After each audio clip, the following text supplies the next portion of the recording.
Gambling is not allowed in baseball. Just ask Pete Rose. However, trades and gambling are very similar. A GM can make a trade that's good and can't get enough. There are some instances, some GMs get way too greedy and lose it all. However, other trades that seem heavily favored to one team in time can blow up in their faces.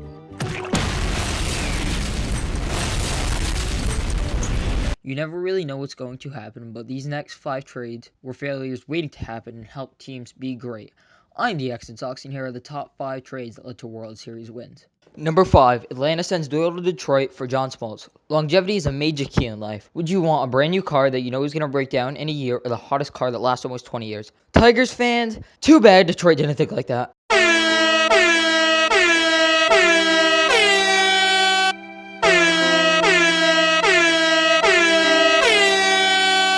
Mr. Smoltz was a young lad that didn't have a break in Detroit. The Tigers were like, what the hell? Let's just trade the unopened pick for an aging workhorse. Logic, Detroit. Logic. Detroit never thinks long-term logically about anything. Turker Milicic, Justin Verlander.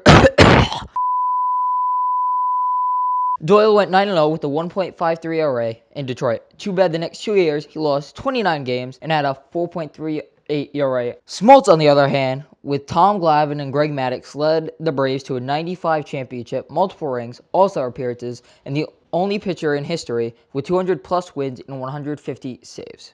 The team of the 90s has its world championship.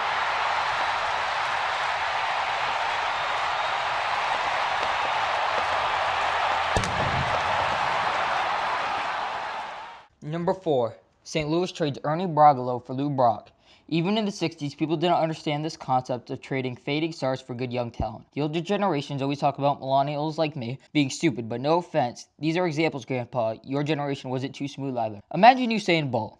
Now imagine Usain Bolt crossed with a baseball bat, and that would be Lou Brock. Ernie wasn't a bad pitcher, but he wasn't wowing either. He had an ERA that fluctuated from 3 to 4.5. He didn't help the Cubs and almost had a 7 ERA while he was there. Brock, on the other hand, wow.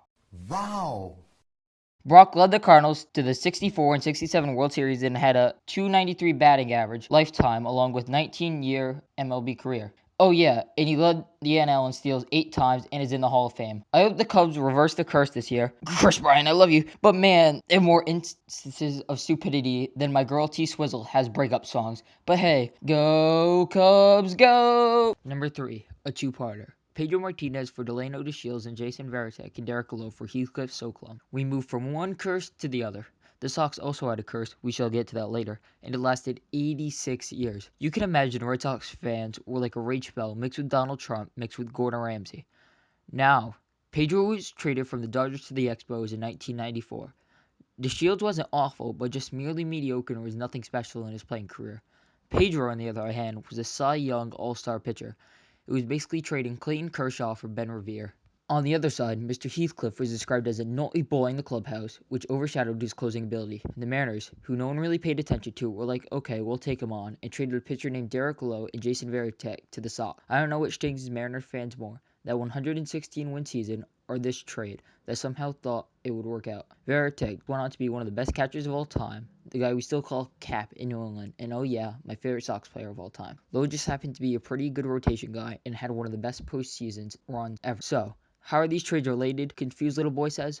Well, little boy. 4 years after Pedro was traded to the Expos, he was traded to the Red Sox, and Varitek, Lowe, and Martinez led the Sox to the 2004 World Series, and later Varitek got another in 2007. So thank you Los Angeles, Montreal, and Seattle for trading miseries with Boston. I gladly appreciate it. Number 2, Frank Robertson goes to the O's. The theme for some of these is not to trade for aging stars, but you can't trade a guy and think he's old. 30. 30 is not old at all in baseball. Bill DeWitt, who has no sense of age at all, thought he was, however, and traded Robinson to Baltimore for Mel Pappas, Dick Simpson, and Jack Baldwin. Bill. What in the world were you thinking? Robinson had a Triple Crown season the following year and was the first ever MVP. Oh yeah, and he helped the O's win a title, but you know, he was old. Tip, don't call a 30-year-old old who has no signs of aging at all. Wow. Just wow. And number 1, we all knew it was coming. Ruth is sent to the Yankees for $100,000.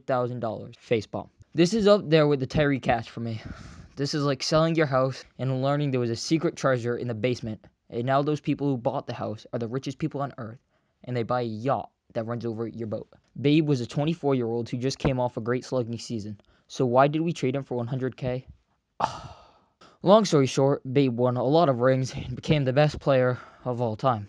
And the Sox didn't win a championship for 86 years. Man, that Bambino haunts me.